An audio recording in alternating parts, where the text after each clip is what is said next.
Okie dokie. Hi, my name is Maria, and when I was little, I used to bake cookies every week with my grandma. And nice little there. I didn't have any actual pictures of my grandma because when the house caught fire, we kind of lost them all. So, but I improvised. I used to make cookies with my grandma every week, and it was her way of not only bonding with us, but it was her way of teaching me discipline. Because whenever I would reach my little fingers into the bowl to get some raw cookie, it wrapped on the knuckles with a wooden spoon. She, you learn pretty quick.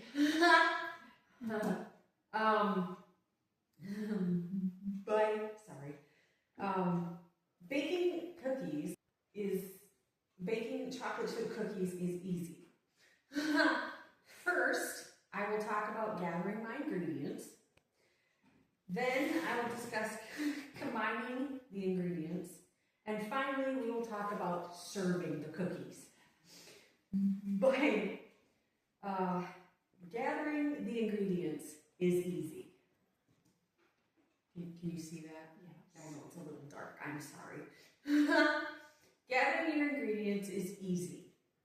For chocolate chip cookies, at least for my recipe anyways, you'll need a half a cup of granulated sugar. You'll need 1/2 cup of packed light brown sugar or dark brown sugar, depending on your preference. If you like a richer buttery cookie, a little sweeter, go with dark brown sugar. You'll need 1/3 cup of salted, softened butter, 1/3 cup of Crisco. I prefer the butter flavored. I'm a butter fanatic. I like my cookies to be buttery. You'll need 1 large egg, and this is important because medium and small eggs will not give you the right consistency. It'll be too dry. So if you're going to use a smaller egg, use a little more vanilla.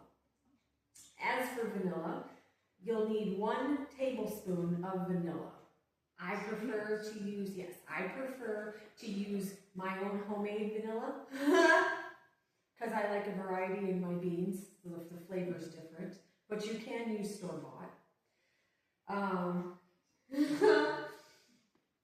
You'll need 1 1/2 cups of all-purpose flour. You will need 1/2 teaspoon of baking soda, 1/2 teaspoon of salt, 1 package of semi-sweet chocolate chips, about 6 ounces. You will need cookie sheets, 1 large mixing bowl, and parchment paper. Okay, we just talked about gathering the ingredients. Now we'll discuss combining the ingredients. You're going to want to preheat your oven to 375 degrees. You'll line your cookie sheets with your parchment paper, and then you will combine all of your ingredients into your mixing bowl. By your egg, your salted butter, your Crisco, your vanilla, your baking powder, your baking soda, your salt, your brown sugar, and your granulated sugar. Once those are combined, you're going to add your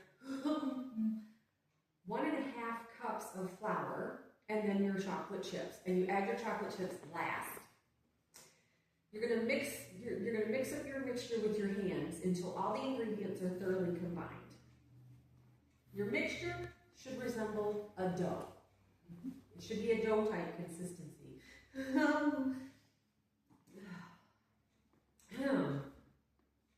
Sorry, lost my place. Dough-type consistency. Form into balls depending on the size of cookies you desire. I tend to make mine a little bit bigger. Then again, I don't really technically measure. And then you're going to place your dough balls on your parchment-lined cookie sheets. Depending on the size of your cookie sheets, you can get anywhere between 6, 9, or 12 balls. depending on the size of the cookie sheet. And you're going to bake anywhere between 6 to 10 minutes, depending on the oven type and your elevation. It's very important because when you make these in Virginia, it's a completely different ballgame. You're going to put them in the oven, 6 to 10 minutes. You're going to take them out of your oven once the timer goes off. Okay, we just discussed combining the ingredients. Now let's talk about serving. Serving your cookies is easy. You let them cool slightly. You can serve them warm. You can serve them with a cold glass of milk. You can serve them under ice cream. You can make them into ice cream sandwiches. You can crumble them onto ice cream, or you can just eat them plain. You can also store them, if you have any leftovers, which I never do, in a cookie jar with a piece of bread, and it'll help to keep your cookies soft. Or you can even vacuum seal your cookies, and they will last up to 4 weeks or longer. I like to do this. I like to do this when I'm shipping them for the holidays, because yes, that way they stay nice and yummy.